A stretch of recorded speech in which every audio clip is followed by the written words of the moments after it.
Part 15, Hell Act 5, the final act. Now for our boy Shank. Shank is cursed and extra strong, on top of being lightning enchanted. Make sure he doesn't slap you with his whip when you are amped, or leave a little bit more than just a welt. Here he does about 800 damage to me. Ouch. After grabbing the waypoint, I go back to Act 1 and farm up some spots for additional gold, and who knows, you might just find a Shaco. I was not expecting this at all, and this is incredibly awesome. Well, there goes my casual walk and not finding OP items. Shaco gives plus 2 to all skills, 2 to all attributes, life and mana based on character level, damage reduced by 10%, and 50% magic find. An overall amazing helmet. I guess I can get rid of my 91 life circlet now. After saying hello to Thresh Socket, we move our way into Crystalline Passage. In Crystalline Passage, I find Immortal King's Stone Crusher. This is perfect for my Java Zone. Just kidding, no it isn't. After rescuing Anya, she misjudged my build and gave me the wrong item. And I also crafted a semi-decent pair of gloves. And now for the Ancient Butt Clench fight. It is always best to try and lure some of the Ancients away from each other so you and your mercenary aren't overwhelmed by all three. I always find it best to separate Talik from Madoc and Korlik as they aren't as big of a threat. But as always, make sure to check their modifiers as some of them can be very deadly. I usually make a town portal to reset the Ancients if I see a cursed mob. If you're having problems with a particular pack, try rerolling the Ancients. I start with Madoc first, as it was the one that I was able to pull away. Madoc is going to take some time as he is lightning immune, so you can break the immunity with him, but I opted for life tapped for better survivability because Charge Strike won't work. I switched to Jab. It's faster and doesn't use up as much mana, so I'm able to do something here. After Madoc, I dance around to size up my ancient opponents and settle on Korlik while allowing Talik to join spin classes with my decoy.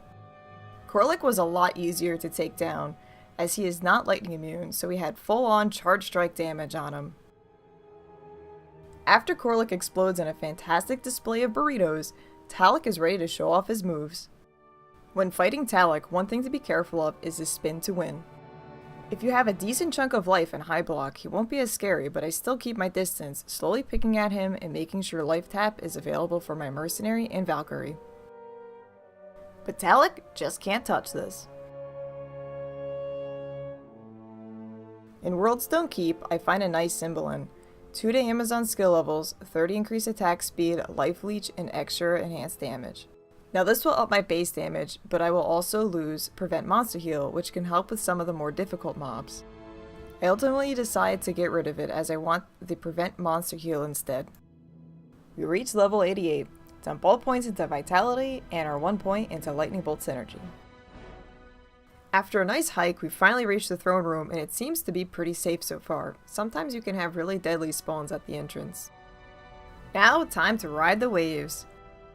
Hang back and let your mercenary, decoy, and Valkyrie tank while you reincarnate Zeus with your Lightning Fury. At times, you can also cast Lower Resistance Wand to chunk them down even faster.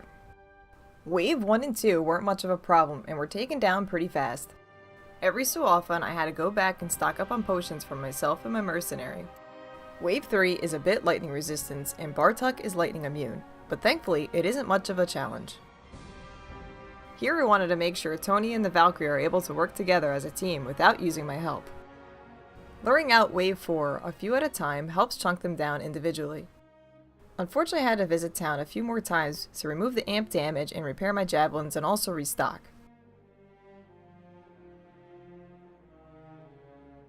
Wave 5 can be a bit scary. Thankfully with Decoy and Valkyrie we were able to tank them a bit.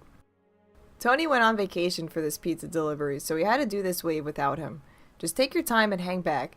You don't want to be in the middle of Lister's knockback party group. Remember, single them out, lure them, and kite them, and also have a little bit more patience. Alternatively, you can lure all the mobs out and skip them completely.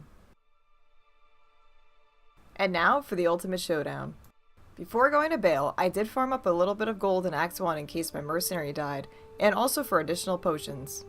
I stack up on thawing potions because you can bring down the cold pain at times. Make sure to get in close with Charge Strike and Lower Resistance and continue to chunk him down. Make sure to not get surrounded by festering appendages. Those are most likely the worst things about fighting Baal, especially with Lower Defense Curse.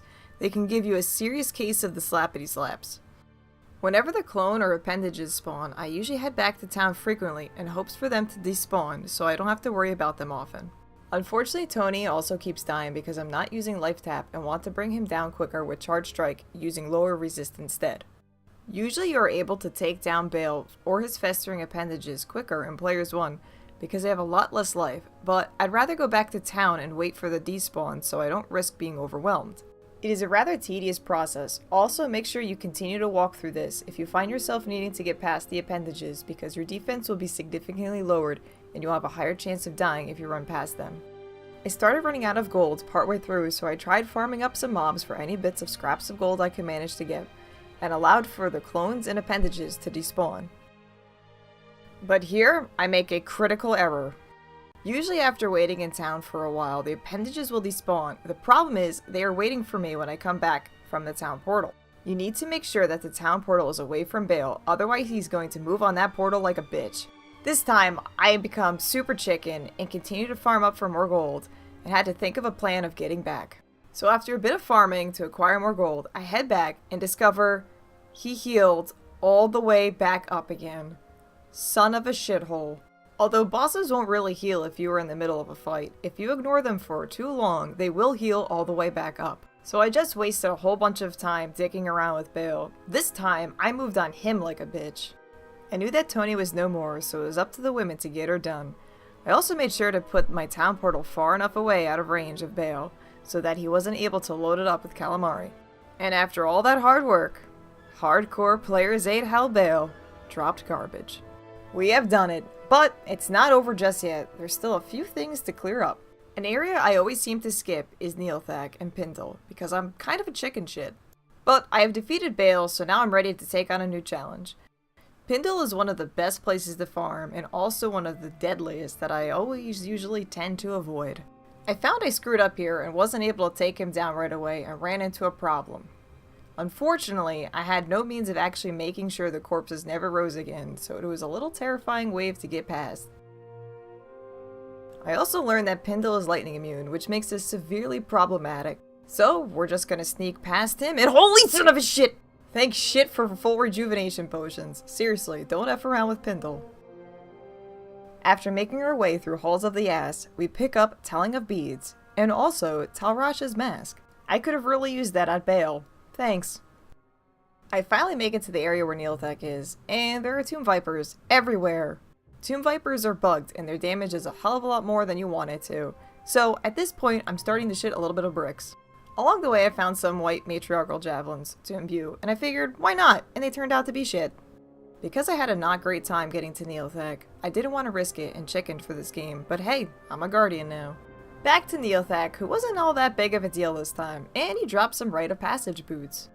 To celebrate the victory of this build, I attempt to do cows. As a lightning Javazon, it is well known for its ultimate cow killing capacities, as it can rip through the hordes of cows without affecting the Cow King because of its lightning immune. But once again, never underestimate how much more time you'll need to take down players 8 cows. Also, it's very important to watch where you walk and never enter cows with amp damage on your head.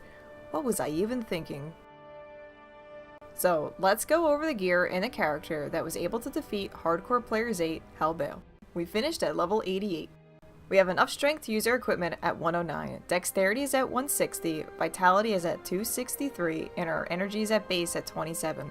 Resistances were overall very decent, fire at 85, cold and lightning at 75, and poison at 20. Now for the skills. 1 point into every prerequisite skill, level 26 for Power Strike, Charge Strike, and Lightning Fury, which are all maxed out. And Lightning Bolt was at level 15. For passive and magic skills, 1 point is all you need for most of them. Critical Strike and Pierce were at 7 points, and Valkyrie was at 12. For the equipment, we had an imbued pair of Prevent Monster Heal Javelins with +2 to Jav skills, 30 increased attack speed, and 24 ED. Rare Gloves with +2 to Javelin skills, 20 increased attack speed, and fire resistance. A crafted ring with 40 to life, 50 poison damage, and lifesteal. A crafted belt with lightning and fire resistance, open wounds, and life. A rare ring with life and lightning resistance. Rare boots with 30 fast to run walk, cold, and lightning resistance. Smoke rune word and a scarab husk. A rhyme rune word and a troll nest. Nokozan relic And of course, our Harley Quinn crest, Shaco. For the mercenary, we have Insight and a Thresher, Corpse Morn, and now Talrash's Mask previously had a low crafted Bloodhelm. Remember, your character may vary and differ in gear, but this was the gear that I was able to complete it with. If you find your gear is lacking, farm up a bit. My favorites are areas in Act 1 that have very little lightning immunes. Remember to take your time. Player's 8 is a very slow type of playstyle, but it can be very rewarding. Don't rush through it. Take your time and have fun. Enjoyed the video? Make sure to like and subscribe to the channel for more videos. Playing along? Post a comment below of your findings so far. Or you can watch live at twitch.tv/alarashade.